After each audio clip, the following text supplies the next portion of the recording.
Well, hello there, and welcome to another interview presented by me, Jack Lucas Caffrey. Now, you may remember last month I interviewed an Irish TV and radio presenter, Ronan Collins. Well, today I'm interviewing another Irish TV and radio presenter. Ladies and gentlemen, please welcome, he's here in the room. Oh, me? Yes, Martin King. Oh, I thought somebody else was coming in. No. Slightly younger than Ronan. Yes. But Ronan looks better than me.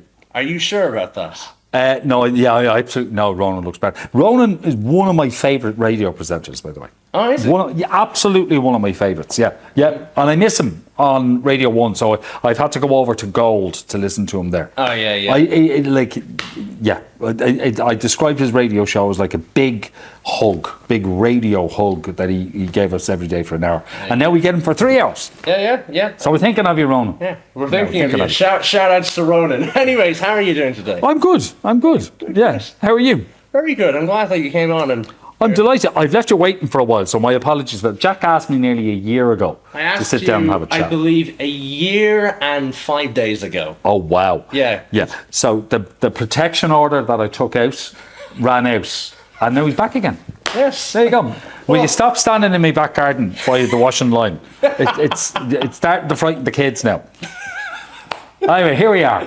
We're here now, anyways. So I suppose the first question that I'll ask you is, how did you actually become a broadcaster? Because I believe you started at a very early age, so kind of to myself. I was 15. I was 15, and I took a job at a pirate station. Ooh. Yeah. There was a great excitement because it was all illegal. But yeah, we really breaking very many laws. We were illegally entertaining people. Yeah. And I took a job there literally as the tea boy, and run around. I was answering phones, making tea, opening doors, doing all kinds of things. And just by chance, there was one night, middle of the night, and the guy that was on. He had to leave because he had to go to work the next day, but the guy who was supposed to be on after him never showed up. Oh. Wasn't answering his phone.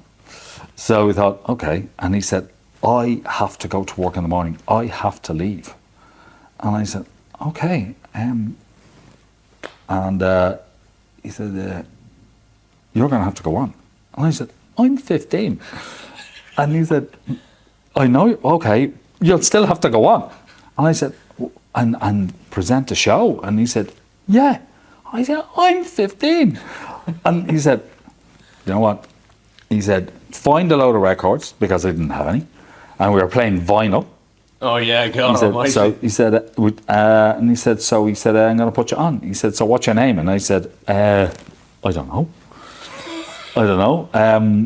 I said, you can't use my name, my real name, because my dad, I'm called after my dad, God bless him. And I said, my dad works for the Post and Telegraphs.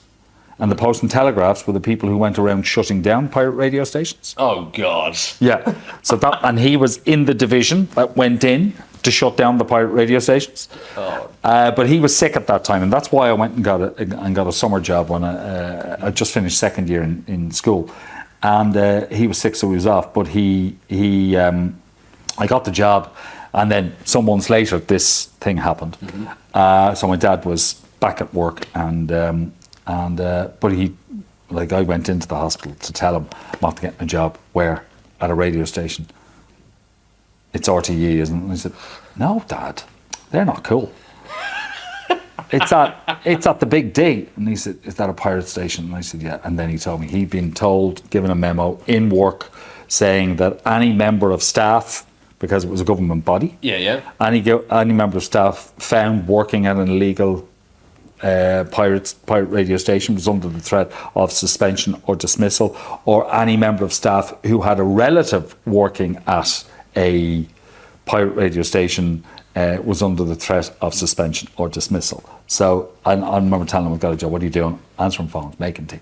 He said, right, don't go on air. And I said, Dad, I'm only a kid, they're not going to put me on air. And he said, if they do, you can't use a real name. And I said, okay. He said, because I could get into trouble. And no one used their real names at the time, because I know my dad, he ran like a little pirate radio station at the time, and his name is Colin Caffrey, but he went as Mark Dunn or something like that. Oh, really? Okay. Yeah. Okay. Well, that was, but that's like a regular name, Mark Dunn. Yeah. But we had all kinds of names going on. So and so he said to me, "What'll I call you?" And I said, "Don't know." I said, "You can't call me by my real name, because my dad could get fired." And he said, "Right, well, what will I call you?" And he said, "Who are your heroes?" And I said, "Oh, Muhammad Ali." He said, "I can't really call you Martin Ali." I said, "Who else?" "I like Johan Cruyff." And he said, "Would you cop on to yourself?" He said, "Who else?" I said, "Pele." He said, "Is there anybody other than a footballer that you like?" Because I was going George Best, and he was going Martin Best, and I'm going, "No, I don't like that." And then I said, "Anybody other than a footballer?" And I said, I like Martin Luther King." And he said, "I can't call you Martin Luther, because he's the fella that caused all the problems." You know? Yeah. Nailing the stuff to the door. 93 reasons why the Catholic Church is a load of rubbish. Yeah. and the problem started there. And then he said, "All right, I've got it." And he literally went down and he said, "Right, I've got to go home. Martin King is on next." And it was it. And I was on. But the gas thing is, while I was on the air, the boss was driving home. He'd been doing a gig and he was driving home. And he obviously turned on his radio station to see what was going on. And he heard this voice that he'd never heard before. And he came in the next evening, because I was doing a night shift. Yeah. And he came in the next evening on his way to his gig. He came in specifically to see me. And he said, "Was that you I heard on the radio last night?" And I went, yeah, that was me. And I thought, for God's sake, get the bus, they're going home. And he said, "Right." He said, "Not bad." He said, "I'm going to put you on once a week in the middle of the night, just to give you a training ground." So he put me on, I think it was on between 3 and 5, once a week. And that was my training ground. And and off it went from there at the age of 15. Absolutely. And that's my very long-winded way of saying, yes, Jack, I started when I was 15. Well, yeah, you did end up starting there, yeah, and you practically told your whole pirate radio story, which was very interesting and everything. But you did do other radio stations. You know, you got out of the pirate scene and went into the official, more legal scene. So, what sort of stations had you worked in? Because I know you worked on a plentiful, like Today FM, 98 FM, I believe, and right now Q102. That's right. When it all became legit, I'd been up to the end of it. I was at Sunshine, Sunshine Radio, the old Sunshine. And then I got a job offer from 98, which was great. I was there for 9 years, and then went to TV. And it was while I was at TV, 98 said, "Would you like to come back and do a weekend gig?" I said, "Yeah, I'm your man." And then Today FM came along, and that's the big pitch, isn't it? That's it's the big one. It's a national broadcaster, and I thought, yeah, of course I want to work there, and that was great. Today FM, there was a great atmosphere in the place at the time. Willie O'Reilly was the top man; he was the program director, and he was a great radio person. And I'm speaking about him as if he's not with us. Hey, Willie. How are you? Yeah, but he, sorry. He was a great radio person, great ideas, and very creative, and he could see the potential in people. Yeah. And even if they were brilliant, he knew how to make them even better. Yeah. You know what I mean? So the atmosphere in the place was just amazing, and I enjoyed working there. I worked there for a lot of years. I think I was there for about 12 years, 10, 12 years, maybe even a little bit more. Long enough. And then I moved to Q. Yeah. And I've been there ever since. Yeah. I love radio. Radio is a great medium. I love it. It's quick. Yeah. It's immediate. Yeah. You can turn something round in the blink of an eye. You know, somebody could say something, or you could get a text or an email from somebody. You read it out, and the whole show 180. and that's it. Exactly. Yeah, complete turn. It can become a feature. Yeah. Something very simple as that. Whereas television takes a little more time, because if you get an idea. Now, granted, the type of show that I do, the type of show that Ireland AM is that something does come into your head. You can throw it out to the audience and say, "Well, what do you think? Has this ever happened to you? Do you have a favourite blah or a favourite whatever? Let us know. Here's our text number," and we love hearing from viewers. And you can sort of do that on Ireland AM, where sometimes if you're going to need a visual or a piece of audio, has to go through the hands of an editor. Yeah. And so by the time it comes back to you, it could be 10 minutes later, 5-10 minutes later. Whereas radio, it's just in an instant. Oh, yeah. Click of a fingers. Yeah. And it's there. You just call something up, bang, and you're able to grab the audio and play it and build something from that. Love radio. Oh, yeah, it's great. And how do you, like, sort of, like, you know, you spoke a little bit about how you approached it, but when it comes to, like, maybe playing music or maybe having an interview with someone on the radio, how do you sort of approach those and kind of blend them into a show? Well, I'm fortunate in that we have, at Today FM, we were always given a playlist. But, like, literally, we were told, there's your playlist. If you can just maybe stick to the first 3 or 4 songs in the hour, and maybe after that you can, that was Willie's thing, just play the first couple of songs in the hour. He said after that, well, whatever you like. He said the thing is, if you're bringing in, and these were his words, if you're bringing in the numbers, you can play what you want. It's just the station has an identity, a musical identity. So out of news, which is a big talk block, you know, because you've got news, you might have sport, weather.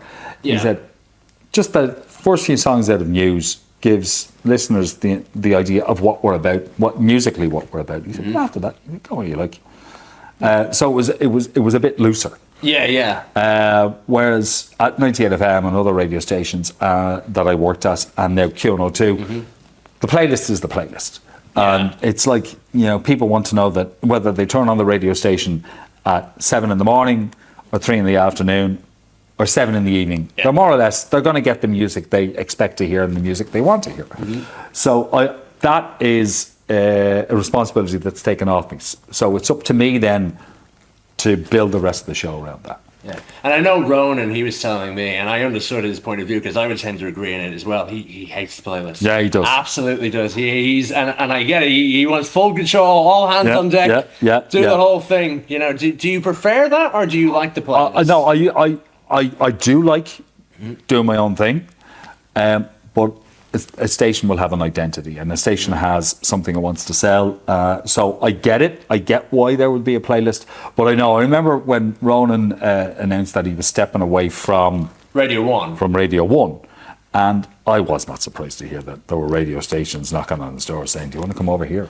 Because like his audience at that time on a Saturday on Radio 1, through the roof. It was still like as if he was in his prime. Yeah, he still is in his prime, Jack. Don't worry, Ronan, I'm putting them straight. You know, like,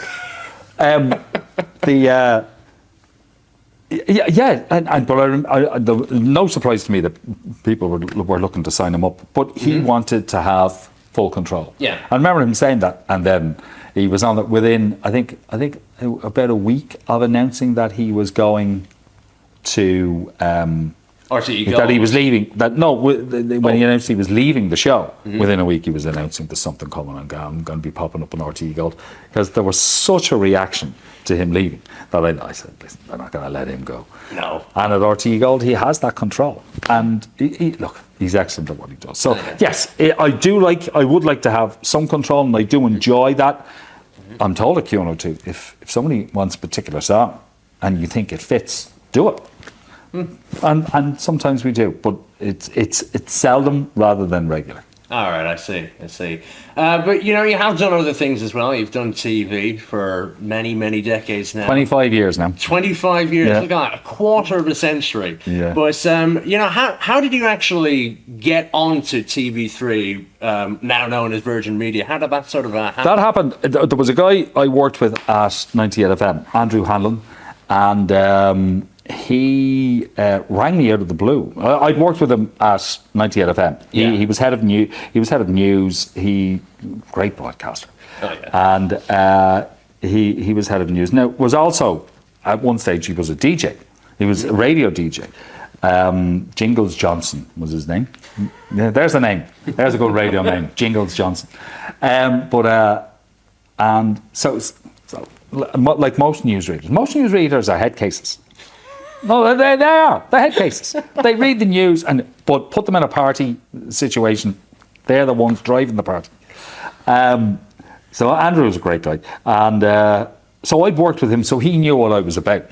And he just rang me out of the blue one day, and because he had left the station, he'd moved on, and to other projects. So he rang me and he said, "Hey," "can I meet you and talk to you?" And I said, "Okay. What do you want to talk about?" He said, "Come down. Can you come down to Windmill Lane and meet me next Friday?" And I said, "Why?" And then he told me. He said, "TV3 is going to be a thing. It's coming on air. It was supposed to come on air actually in the early '90s, but James Morris, who had the license for the television station, just couldn't get the financial backing that's needed. It's a big operation to open up a television station. Absolutely. So he kept the license, but had to put it on the back burner. So eventually he got these people from Canada, Cam West, to back it up. Anyway, so the thing was now up and running and in motion. It hadn't gone to air yet. And Andrew rang me and said, "Look, I've got this thing I want to talk to you about." And I said, "What is it?" And he told me, he said, I want you to be our weather guy." I said, no thanks. And he said, "No," he said, "come and meet me, come and talk to me, and we'll see where we go." So I met him, and he said, we want to do a weather section. He said, "but we want it to be different to anything else that's ever been broadcast in Ireland." And I said, "Okay, what have you got in mind?" So he told me what he had in mind. And I said, "Okay, so you want to make it interactive." He said, the important bit is the information. That's paramount, that's first. Yeah. He said, "but we need to colour it up." He said, "so you need to just be you. Say the ridiculous things and the outlandish things that you say, and then get people involved. I don't know how we're going to get them involved." He said, "but we'll work on that." So I went down to Windmill, met him. He said, "Are you ready? We'll do a screen test." So, okay. So I went in and I had to interview the assistant head of news, who for the screen test was now running Galway races. Okay. So he said, "Interview him." I said, "For how long?" He said, "Until I tell you to stop." So in I went and I interviewed Bob. "Hey, Bob." How are you? Yeah, he goes to Galway races, I think, most years. He's married to a Galway woman. And apparently there was one thing that I did that convinced them that I was the guy. And he said, "Right." They rang me a few weeks later and said, yeah, "Can you come out to meet us? We want to talk to you and go through a contract." And that was how I wound up going to TV. Amazing. What was that one thing that caught them, that made them go, "Yes, this is the man"? I was chatting to Bob, and he was giving me the answer to a question, and I can't even remember the question he asked me, but he gave me the answer, and I stopped, and then I looked at the camera, like, as if I just say, "You're Bob," and he gave me the answer, and I just went, and I carried on. And they said, "You sucked in the audience by doing that. Anybody watching was suddenly, you drew them in." Yeah. And the fourth wall was broken. Yeah, that fourth wall. Yeah, he said, and that's what did it. He said, "Look, it wasn't that the rest of it was crap." He said it was good. He said, but it was that nod to the camera that just went, and as if listen to your man, and it was. And he said, that was it. He said, when the people from Cam West saw it, they went, "Right, he's the guy." Oh, yeah. And it's gas. Yeah, so what did you think anyway? You did the weather for a very long time anyway, and what was it like sort of doing the weather, especially because you weren't a meteorologist anyway, and as well as that, also shouting out Mary from Drimna's happy birthday and getting all these photographs and everything. Because no one was doing that. Well, Mary from Drimna was never supposed to be a thing. That wasn't where we were going. We were going to talk about different events going on around the country, and I think in the first few days, when we went on air 25 years ago in September, we had an Indian summer. Up till then, the summer of 1998 had been pretty crap. And then September came around, and all of a sudden we're getting 22, 24, 26 degrees and gorgeous sunshine. And the day the station was actually going on the air, there were traffic queues out to the beaches.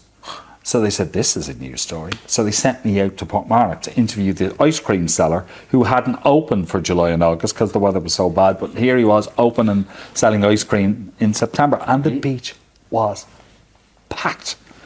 So I was sent out to do that. And what we were talking about was just, there's racing on tonight in, wherever. in Gowran Park, and I'd hit a button, and there'd be a horse on screen, and he'd start galloping, you know, and I'd be, get up all that fence. And that's what we were doing. We were just talking about music festivals and things like that. But this Indian summer occurred, and this woman wrote in and said, listen, will the good weather stay until the weekend? Because my little boy, he's got a birthday, and we want, a little boy or little girl, I can't quite remember. We want to put the party on in the garden, and if the weather will hold up. So I rang. At that stage, Met Éireann were providing us with the information. Yeah, yeah. And I rang and said, listen, here's what I need, this information for Tipperary and for Sunday afternoon. And they came back to me and they said, tell her to go ahead. It's going to be gorgeous. And I said, lovely. And I went on air and I said, no, it's planning to put on a birthday party for on Sunday afternoon. And listen, the weather's on your side. It's going to be gorgeous. And I turned and I said, and by the way, happy birthday. I came into work the next day and I had hundreds of happy birthday messages on my email. And I said to Andrew, I said, what am I going to do with these? I think this isn't what was part of the plan. And he said, look at the response you got. He said, you have to read them out. He said, but don't read them all out, obviously. Yeah. He said, just select a few. And that was when I thought, well, what if I just put them into, when I go around the 4 provinces? Well, it wasn't 4 provinces as such, it was just, we split the country in 4. And so when I went into each section, I would do birthdays related to those places. Mm-hmm. And that's what we did. And that's how that started. That wasn't meant to be a thing.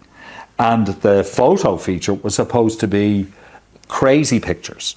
You know, somebody in the midst of autumn in a bath full of horse chestnuts, that kind of thing. And we were getting some of these pictures. But then all of a sudden, these amazing landscapes were being sent to us, and these great weather shots. Mm-hmm. And I again went to Andrew and I said, listen, we're not getting an awful lot of that wacky stuff that you want.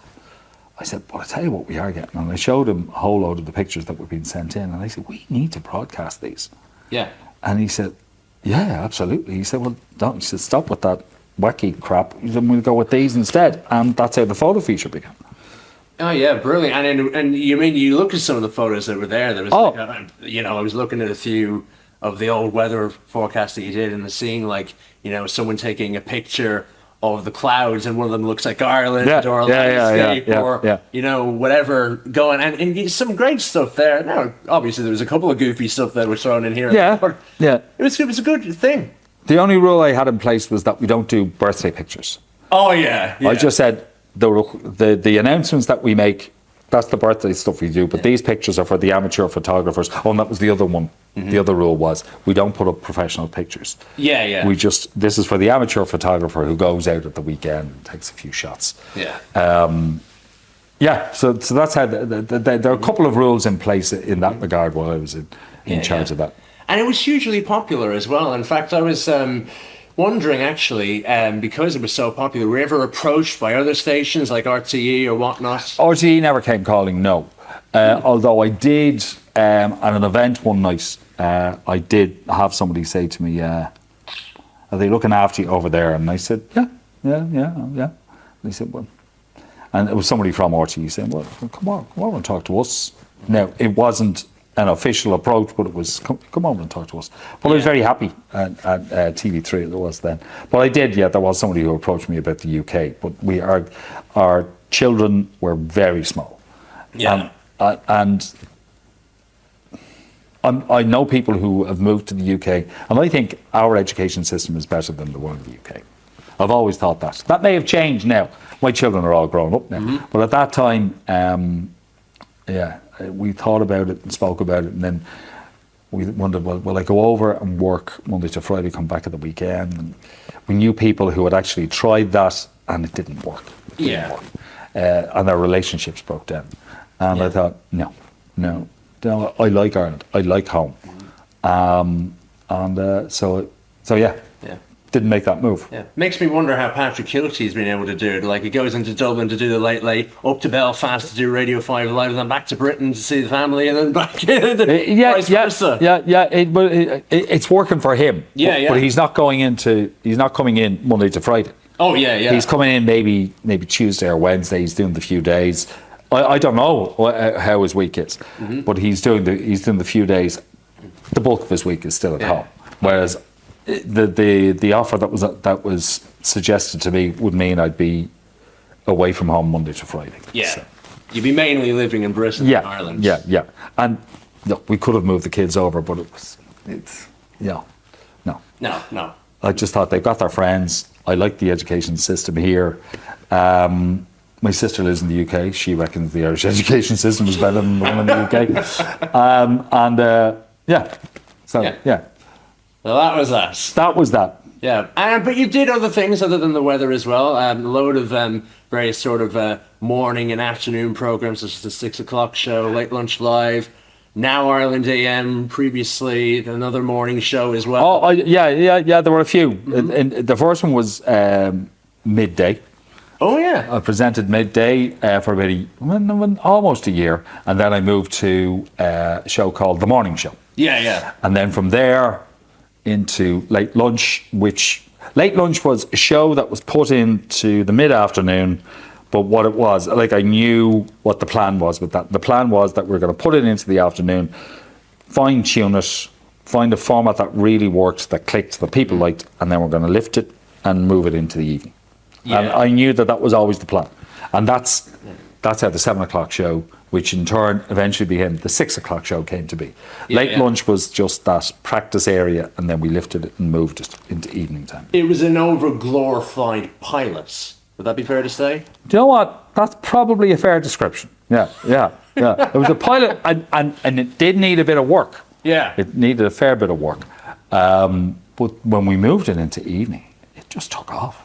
Yeah. It really worked. But then and the reason they were fine-tuning us to put us into the evening was that UTV Ireland was opening up. Yeah. And they were going to have the rights to show Emmerdale and Coronation Street. Yeah. So we were losing that. So we were going to be up against Emmerdale and Coronation Street. Mm-hmm. And despite us losing that, we were still able. We weren't getting the numbers. You're not going to get the numbers Emmerdale and Coronation Street would get, or EastEnders and something like that. Yeah. But we were holding our own in that slot, and then eventually UTV Ireland ceased to be. I think that probably helps the numbers as well for the 7 o'clock show, because I mean, UTV Ireland. I remember how hyped that was. Like, this is going to be the next big Irish station, and then it just imploded after like a week. Yeah. It went nowhere. Yeah, it just didn't work. Mm-hmm. But the gas thing is that the part of UTV Ireland that worked was the news. Yeah, it really. That was the only thing they were really. They doing. had the soaps and the news, and what happened was it didn't work out. The people who own TV3 said, well, we'll buy it. Take that off. But they stepped in and they said, look, okay, well, we'll take it over. They brought Emmerdale and Coronation Street back over to TV3, and that's why 7 o'clock show became the 6 o'clock show. But the newsroom, the news team, well, not all the news team, but the bulk of the news team that were at UTV Ireland were brought in to work at TV3, and a lot of those people are still there and are some of our senior correspondents and reporters.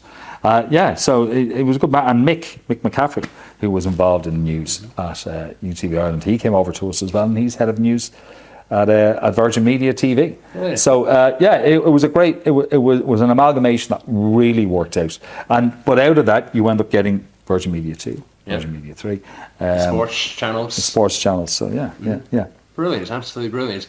And what was the sort of like difference between all the shows? Because they were, practically, I tend to find a lot of Virgin Media live programs tend to be not like samey, but like they all are based on discussion. So what was the sort of similarities and differences between all the shows you had? Midday had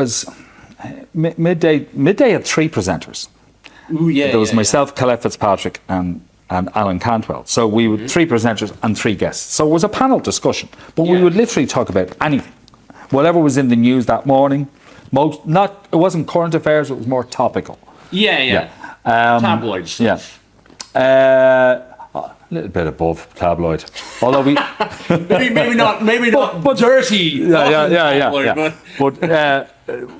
So that was a panel discussion. Do you know what? I was then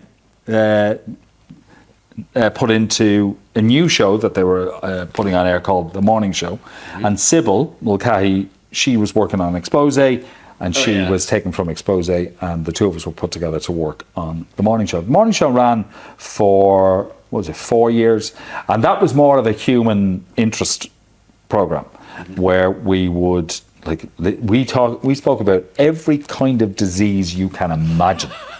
We discussed from people who have an addiction to eating hair to what? Yeah, oh yeah, that is a thing.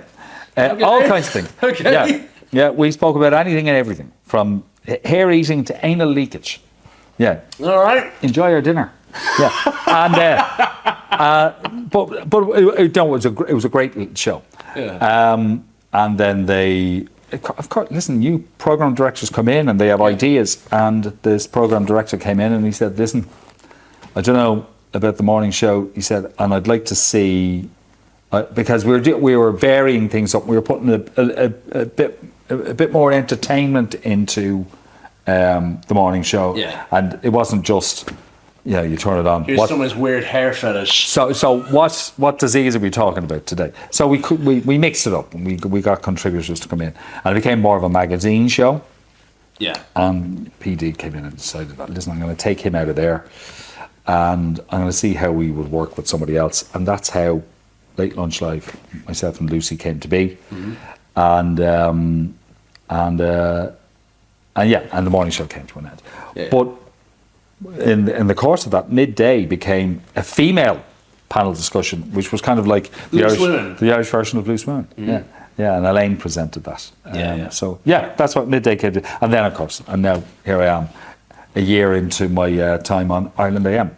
And Ireland AM is a different thing, because 6 o'clock show, very high energy. You're on for an hour, but it has to be high energy. It's on against the 6-1 news at RTE. Yeah. So it has to be a really good alternative. And even though sometimes you look and you think they're making this up as they go along, it does look like that. But when I was on 6 o'clock show, I knew exactly what, if I was presenting with Murren, as I did for many, many years, or if I was presenting with Lucy initially, then when I was presenting with Karen, I knew what she was going to ask. Yeah. She knew what I was going to ask our guests. Sometimes we'd go off in a different direction, but we'd have a producer in our ear saying, and we were given the license to do that. Yeah. If a guest says something, go with it. Whatever idea you have, go with it. And the agreement that I would have with Karen, Murren, and Lucy is that if you go so, I'll go with you. And then eventually the producer will say, right, can we get back to the plan? And we get back to the plan. And that was the beauty of it. But we were able to do that because we were so well prepared. Exactly. Yeah. So you can make it look as if it's off the cuff and as if you're just, making this up as you go along. But you're not. You're well prepared, but you're able to relax and enjoy it more. Whereas Ireland AM it's 3 hours long, it's not 1 hour. Yeah. So it's a different pace.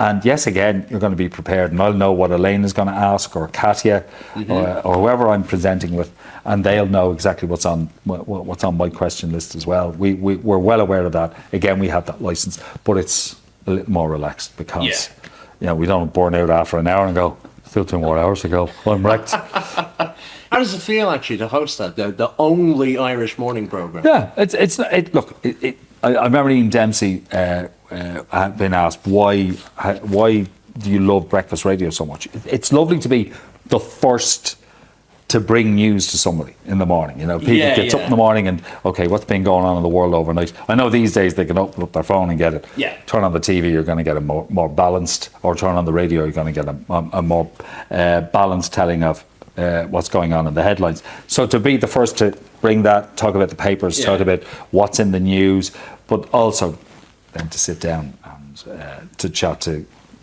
a variety of people. You could be talking to an A-list celeb from Hollywood, and the next minute you're cooking lamb curry. At 8:50 in the morning, you're eating lamb curry. In our world, it's lunchtime. We've been up since the crack of dawn, since Yes. before the crack of dawn. So, yeah, it's a lovely variety of things, and it allows you to use broadcasting muscles that you mightn't have used before. Oh yeah, absolutely, absolutely. And talk to me actually about the interviews, because you've had some right proper scoops over the last few years. What were the sort of people that you got on, and what was it like interviewing them? It's funny, COVID was brilliant in that it opened doors that wouldn't have been possible. I agree too. That I felt that as well with some interviews, like people you wouldn't have expected to get. But they were free, so like they were doing nothing. So, oh hey, Murray from the Wiggles in Australia, hang on, how are you? You spoke to Murray from the Wiggles? Yes, I did. Oh, wow. I did. That was a brilliant interview. That was great. He was lovely. Shout out to Murray. Hi, Murray. All right, Wiggles are great. They babysat my kids for so long, so thank you for that. All right, I'll let them know. Yeah, please do. But yeah, because guests couldn't fly anywhere. Yeah. If they were looking to promote an album, a movie, the movies still were being released mostly on streaming services because we couldn't go into cinemas to watch them. So they had to be promoted. And because everything was being done remotely, all of a sudden, you didn't have to pay the money to fly a guest in and put them up in a hotel and bring them out to the station and sit them on the sofa and chat to them. Yeah. Now they were going to be on Zoom. So all of a sudden, we went from where we were and trying to get people onto the sofa to interviewing Dwayne Johnson. Gee. The first big one was Angelina Jolie. Oh my God. So all of a sudden Angelina's on the show. Then Dwayne Johnson is on with Emily Blunt and Jack Whitehall. And we're going through a whole A-list of Hollywood people who were being made available to us because they had movies to promote. Mm-hmm. And we had musicians who had albums to promote, but couldn't tour because COVID was going on. And I thought, we're actually benefiting greatly from COVID. So I said, when all this mess is over, we need to keep these remote and Zoom call interviews in the show, because if we can't get them over, especially. Yeah, but also the person who you're interviewing is very happy to sit in their sitting room, do an interview, finish the interview, and get themselves a cup of tea, or go back to their swimming pool. Yeah, it's easy for them as well. There's no travelling involved. So that was it certainly upped the ante in that regard. And to this day, 6 o'clock show Ireland AM, we're still able to get these big guests. Yeah. And one you did get for the 6 o'clock show, one of my sort of TV idols would be Richard Hammond. What was it like interviewing Richard from Top Gear to the Grand Tour? But it was a real shame we never got Hammy with James May. And Jeremy Clarkson. And Jeremy. Oh, that would have been brilliant. Yeah. Like we had Jeremy and James May, but we never had the three of them. Oh, together. you had Jeremy and James as well? Oh, what were they like? They were brilliant, because we start talking. Jeremy had no problem ratting out James May by saying that they're always ready to go at a certain time in the morning, but James would always go in for a morning, evolution, shall we say, so the crew would be held up until he was ready to go. Yeah. After he had just gone, if you know what I mean. Yeah. So he's very regular, which I'm sure his doctor is delighted, and James would be delighted too. So Jeremy had no problem ratting out James. James wasn't too happy that he shared that with the Irish public, but there you go. No, we had great fun with both of them. James May, I had great crack with James May. What was he like? Yeah, great fun. Great fun. I know people think that he can be just a little bit too laid back. Oh, I interviewed him twice. I interviewed him as well as for the show with the two boys. You know, his James May, the man in Japan. That. I interviewed him when he did the thing in Italy. Oh yeah. Great fun. He found bad food in Italy. That's hard to find. I found that hard as well when I was in Rome and Lake Garda this year. I found it hard to find crap. It's really hard. I remember taking my wife to Rome, and my brother-in-law and his wife had been there before, a couple of weeks beforehand, and I said, can you recommend any restaurants in Rome? Mm-hmm. And he said, yeah, all of them. I said, okay. And when I was interviewing James, I told him that. I said, and he said, no, I found bad food in Italy. And my Jesus was a bad food. It looked horrendous. I think he found it, I think it was in Florence where he came across this vendor. And he said, you couldn't eat it. He said, I tried, but nah, couldn't touch it. But yeah, I had great fun with him. Oh yeah, brilliant. And Richard Hammond as well. Oh yeah. But he's like, he puts himself in the face of danger, in the face of death. Goes to hospital, sometimes for months, and then has months of rehabilitation. And then goes back and does it all again. Yeah. Because that's him. He's just a head case. But we had Hammy on the show a few times. Oh yeah. And always great fun. Brilliant. So he's a hero of yours. Oh, but all three of them. Yeah. I love Jeremy, Richard, and James. If I could get bloody any of them on for an interview, I'd absolutely be. I'd be thrilled. You'd be buzzing. That would be one of the names that I like. I have like a kind of internal list. Right. People I want to interview, and that's sort of he's in there. He's in there. All right. The three of them. And another one that you got to interview, and actually in the flesh as well, was your man who did Gangster's Paradise, Coolio. What was Coolio? That? Yeah. Coolio was brilliant. Coolio lived up to his name. He was really cool. And Coolio loved Ireland. Spent so much time in Ireland and loved working with Irish artists. And I think that his plan at that time was to do some stuff with the late Christy Dignam. Oh, really? So himself, he wanted to do some stuff with Aslan. And I don't know if they got to do anything, but he certainly and was very vocal about it when he was on the show with us. But Coolio, God rest him, because he's gone too. Yeah, and I believe he was only gone a few months after you. Yeah. Total shock. We had nothing to do with that.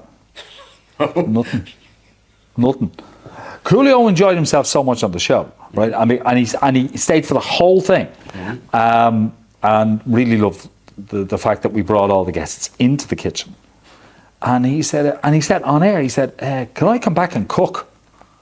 And we said, yeah. So he came back about 2 or 3 weeks later as the chef and cooked, because Coolio had a YouTube channel where Coolio cooks. And he was big into his cooking, and had a YouTube channel with thousands of viewers. Thousands upon thousands of viewers. Loved his food, and he was a great guest. And I couldn't believe it when I woke up one day to hear the news that he passed away. Yeah, because you only shook his hands like a few months before. Yeah, had nothing to do with that. We didn't jinx him. Nothing. He was back in LA. When he sadly left us. But he was a great guest. Mm-hmm. Yeah. Is there a clip of him actually cooking in this? Oh, I'm sure. I was trying to find it. I couldn't find it. Oh, I'm sure you. Yeah, it's certainly there somewhere. Yeah. It's. I don't know if you'll find it on YouTube. You may not. Yeah. But he came back, and I was on holiday when he came back, and he came back onto the show, and I can't remember what he cooked, but he absolutely loved Dublin, and he said that whenever he was touring in the UK or in Europe, his base was Dublin. That's always Dublin. And he'd fly in, base himself in Dublin, and then fly to wherever he had to do gigs, and then fly back to Dublin. That's amazing. Oh, he'd spend months here. Months and months here. Amazing. And great guy, lovely guy. What a great one to get on. But you have been doing your own sort of interviews on your own with your wife Jenny, on your own podcast, An Audience with the King and His Queen. Tell me all about that. How's that been going? That's gone great. That's gone really, really well. We haven't brought guests in yet because we're just trying to let people know this is what we're about. Yeah. And just the things that interest us or stuff, our take on different things, be it TV or whatever. Yeah. So the audience is with myself and ourselves. Yeah. We are going to bring guests on in the new year. And we've got a few people lined up to come on the show, and we're looking forward to chatting to them, and they will have their audience with us, if you know what I mean. But that's great fun. But that's, you see, my wife was on the radio. Yeah, but she was at 98 FM. She used to get on she was part of the On the Road crew, so she'd be linking into the station several times across the day. So she's got a bit of radio experience, and Yeah, she's done a little bit of TV as well. And it was just we were on Instagram. I think we went on Instagram, started watching Love Island on Instagram. And it was just the amount of people that were reacting to that and saying that they enjoyed us slagging off the people in the villa, giving our opinions, when Love Island finished, it was, we're going to miss you. So we thought, geez, maybe there's something in this. And Jenny had been saying to me for so long, and my agent had been saying, you need to do a podcast. You come up with an idea for a podcast. And so yeah, that kind of was the one that made me decide, okay, let's do this, but how are we going to do it? Yeah. And me being me, I wanted to, sit down, make a plan, and yeah, sorry about that. So yeah, off we went, and an audience with the King and his Queen started in September of 2023, and yeah, we're having great fun with it. Brilliant. And yeah, I heard a few of them, but what I did hear when I was listening to some of them, I think for some reason, I think the extra mile, you are getting guests in, which I think you get guests in is going to make it 10 times better. And I also feel for some reason, having a real audience interacts there, maybe like an actual crowd, would maybe make it a little more interactive and whatnot. So I would like to ask you, would you, because some people do it, I'm not sure, I think Vogue McWilliams might do it, but would you actually go and tour that podcast around little small venues, get an actual audience involved and whatnot? Get them in, yeah. It's something that we'd be interested in doing. I think we want to establish it first. Yeah. And get a regular audience. Podcast is different to radio in that, or TV. In those situations, you can get an instant reaction, whereas with a podcast, it's pre-recorded. It's not live, it's pre-recorded. So you've got to put the podcast out, get the reaction back, and then at the start of the next podcast, you can talk about the reaction you've got. So it is different. But to put it in front of a live audience, I'd do it. But I think it needs to be established a little bit more before we go on. We would even entertain that thought. But it's something it's part of our plan on the road to turn it into a live show. Yeah. Oh yeah, that would be great. That'd be great fun. Oh, absolutely, because it's kind of like hubby and wife shenanigans, the podcast. So you get other hubbies. Well, I can't go on stage and do hubby and wife shenanigans. You need a special license for that kind of show. What kind of show are you thinking about, Jack? Jesus. You said hubby and wife shenanigans. I mean, Jesus, how do I... How do you sell tickets for that? Go on. I'm not going there. Oh, God almighty. Okay, well, you took us down the road. Go on anyway. Oh, Jesus, oh my God. No, I meant you talk about stuff that you do together on the beach or whatever. The beach, we do. Yeah, we talk about anything and everything. We did, it's gas, because when we told the kids we're going to do a podcast, and they went, oh God. If you're going to talk about anything dodgy, can you warn us in advance so that we don't listen and we tell our friends not to listen? And we have had our eldest son ring us a couple of times, gone, Mom, could you please stop talking about your vagina? Oh God. Okay, all right, so I'm sorry about that. It's just I played in the garage, and Anyway, she has said something that on our latest podcast that yeah, I heard that bit. Oh boy. Oh no! You haven't heard this bit yet. No, this is yet to go out. It's Anyway. Oh boy. I think the last podcast we were talking about why female nether regions are given a female name. Oh God. And we were come on, hello. We were saying the fella can't call his lad Cheryl. Oh jeez. Yeah. And you can't give a male name to a female up and dash. So so they're the kind of things that we have discussed, but other meaningful things as well. The conversation there. Yes, absolutely, and so good luck with it, anyways, because it's well, thank you. Going good. It's a new thing, and we're enjoying it. And it's a new thing for you, because I don't think you've ever really done hosted a podcast yourself. No, I could be wrong. No. Jenny's had a wedding podcast for the last couple of years, which it's called Wedding Tip Wednesday, and that's gone bomb. That's really, really going well. So this is new territory for me. I'm only in it a couple of months, so I'm enjoying it. It's another form of media, and we're getting a lot of fun out of it. How does it compare to TV and radio to you? Oh, it's massively different. Yeah, massive. Like I said, that link that immediate link you can have with an audience on radio and TV, you can't really do that on a podcast. But we do open the door for reaction, and we've got this piece on the show where we want to know what made you smile, what got on your goat, and people respond to that as well, which is all great fun. Great fun. Absolutely brilliant. Now we're coming now close to a little bit to the end of the interview. So what I've decided to do, I'm going to ask you a few little funny questions. Firstly, right. Okay. Because I don't have to give you me bank card number or no, don't worry. The PIN number. Don't worry. I'm not asking for your IP address. Okay, that's all right. All right. No. What I was going to ask is, since you're a very popular figure in Ireland, and the weather that you did and all that, and all your sort of shows were very popular and everything.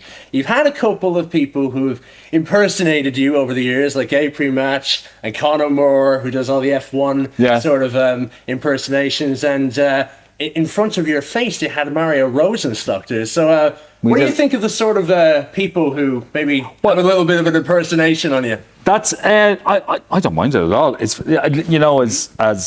as one of them said to me, he said, the joke doesn't land if people don't know who you are. Yes. Yeah, so it's pointless doing an impersonation of you if people don't know you. He said, so it doesn't land unless it's an accentuation of what I do. It's a caricature, and I know that. It never gets offensive or personal. And Mario was great because, we did a Martin standoff. Yeah. Where he was me and I was just trying to be me, and he won. He won. But we had great fun. Yeah, I enjoyed. Yeah, Conor's impression is excellent. Mario's was really, really good. So it is. It's very, very good. Yeah. I don't mind it. Have you seen any other sort of impersonations of you? Conor's, Richard's was very good too on Après Match. It's gas because they were launching a video, and I showed up at the launch of the video, and people thought, oh, this is cool that you're here, and I said, well, why wouldn't I be here? Yeah, I think it's funny. I miss Après Match, by the way. Yeah, I don't think it's been on for a while. No, it hasn't been on for a while, but I do miss them. Oh, yeah. But now, there was this one an impersonation I found of you on YouTube that was done by an absolute small channel called Irishmusico, and it was like a 40-second video called The Weather Will Be Shite. Have you ever seen that one? No. We're going to change that today. Oh, my God. All right. We're going to change it today. I better get me Windows. Hang on. Well, anyway, here is one of my personal favourite impressions of you. Okay. I hope you enjoy us. So how are you anyway? This is Martin King, and I just thought I'd tell you that the weather for the next 24 hours, it's just going to be shit, it's crap, it's going to be thick and brutal, it'll be shite everywhere, and it's going to be raining, there's going to be shite and more feckin' shite in the north and the south and the east and the west. The weather's just going to be feckin' crap. But apart from all that, it's Andrew Morrissey's birthday, and the little feckin' shite wants me to say happy birthday to him. So anyway, Andrew, here you go. Happy birthday, you little feckin' shite, and I hope you have a great day. And anyway, meanwhile, back to the weather, it's going to be feckin' shite. This is Martin King signing off. See y'all later. Happy birthday, Andy. I would love to be able to say that. I have said the weather rhymes with rice. I have said that a few times. The next couple of days rhymes with rice. Because, you can't really say that. Yeah. I went on stage in Vicar Street one night with Jason Byrne. Oh, yeah, him. Because Jason Byrne and my wife were in the same class in school. Wow. Yeah. And Jason used to do awful things. awful things to the teachers. Oh, God. Yeah. But Jenny always wound up getting the blame because she would nervously laugh, so the teacher would think that she had done it. But yeah, I'd interviewed him, and I said, we're going in to see you in Vicar Street. And he said, come on the stage. I did go on the stage. And I did a weather just like that. only that was polite to what I said. Completely polite. So, and I think that was a number of years before that would have been. When was that made? That was made in 2014. Okay, so no, this was back in the early noughties, Yeah. and I went on stage in Vicar Street, and we did the weather. Like, I really want to broadcast. So there was, there was a lot of expletives in it. Oh, there you go. Yeah, I could see people in the front row going, Oh my God. I can't believe you just said that. Yeah. So yeah. No, that was funny. That's funny. There you go. Well, there you go. Irishmusico, whoever you are, hope you enjoyed Martin's reaction to that. And you got a bit of coverage. There you go. You got coverage, yeah, to your channel. It only took 9 years, but there you go. Oh my God. Another one of the sort of mad questions. Have you ever had on like radio or TV or even with your podcast, have you ever had like an absolute shocker of a blooper? I mean, like where it all went wrong and you were going, oh God, what are we happening here? Because I think it happens to all of us. Oh, it happens to all of us. And some of them, yeah. I think I cursed very loudly once on the radio. I was trying to record a call and the line went down and I hadn't got my microphone in record mode. Oh. And somebody then rang the station going, Martin, you're out there telling us all to F off. And I went, what? He said, yeah. I was listening to my radio, next of all I started cursing at me. And I looked at him, it wasn't in record, it was live. Yeah, so I've had moments like that. Yeah. Oh, gosh. Yeah. I remember my first Christmas on TV3, and I had dressed up as a Christmas tree. Mm-hmm. I hit a button, lights went on. But because you could only really see my eyes, yeah, I thought, I'll bring the script in with me. Because normally what I do is I would read the script. You can't follow an auto cue when you're doing weather. Yeah. Because you're moving about so much.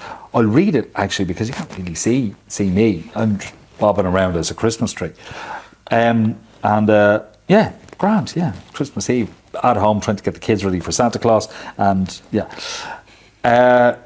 But went on, I had the script in my hand, but I let go of one side of the script to click the button that turned the Christmas lights on the tree at the start of the broadcast, and the script fell out of my hand under the tree and across the studio floor, and I went, I have no idea what it's going to be like. I haven't read it because I thought I could read it live on air because I'm under a tree. But we just made it up. Winged us. And I just thought, it's Christmas Eve, tomorrow's Christmas Day. Nobody's going out. They're all staying in. I'll look at the graphic and see what it says, and we go with that. And we were grand. Nobody complained. Yeah, you winged it. Yeah. It was all right on the night. There was another time, just finally, when the first Star Wars movie in years, The Phantom Menace, was being released. Oh yeah, 99. And they gave me Darth Maul's costume. Oh. And to wear on air, and I said if I could get like this lightsaber he has, it's got two ends to it. Yeah. And I'd use that as a pointer. Oh, that would be good. But the mask was super heavy on my face. Like they couldn't like put makeup on it, so it was an actual mask. But my broadcast, because it was live, went from what was supposed to be 3 minutes to 6 minutes. Oh God. And by the 5th minute, I'm thinking, I'm actually losing oxygen here. I'm losing air here. I'm going to pass out live on telly. And they could tell in the gallery his breathing has changed. There's something going on here. Well, I made it without passing out, but as soon as the thing went off the air, I ripped the mask off and grabbed water. But yeah, that could have been something that would have been broadcast around the world if I had passed out. Yes, that could have been. They'd still be playing it now. It'd be a Theresa Mannion. Yeah. Brilliant. And my final sort of funny question for you, because a few days ago I was saying to a few of my friends in America that I was interviewing one of Ireland's TV presenters, Martin King, and they were like, oh, what station? And I said, Virgin. And they thought that was hilarious because of the name Virgin. So I'm going to ask for them, how does it feel to be hosting a TV show on a station called Virgin? Yeah, there's an airline called Virgin as well, and I've heard people say I wouldn't fly with them because how can you get on an airplane that doesn't go all the way? Oh, God. At this stage, Virgin Media won. Richard Branson is responsible for the name. Yeah, blame him. Yeah, so he gave it its name. We're happy enough with it. And at the best of times, we call it VMTV. Oh, yeah, yeah. So, yeah, I don't really think about it. But yeah, I remember that was the joke. Virgin are bringing out an airline, so I couldn't get on a plane. Anyway, yeah, and of course, Virgin Media, we're owned by Liberty Global. Oh, yeah, yeah. Who are the people who own Formula One. Oh, yeah. Yeah. Huh, nice. There you go. The more you know. You see, every day is a school day. Yeah, every single day is a school day. Absolutely, absolutely indeed. So, yeah, I have no problem. Yeah. Working for a station that says Virgin. Yeah, I know Noel Cunningham when I interviewed him because he did a few features on Virgin. When Regular contributor. Yeah. I remember asking him the same question. He said, "Listen, I'll go on a station called whatever you want to call it. I don't care." Yeah. Good man, Noel celebrated a big birthday recently. Oh yeah. Happy 70th, Noel. Happy 70th.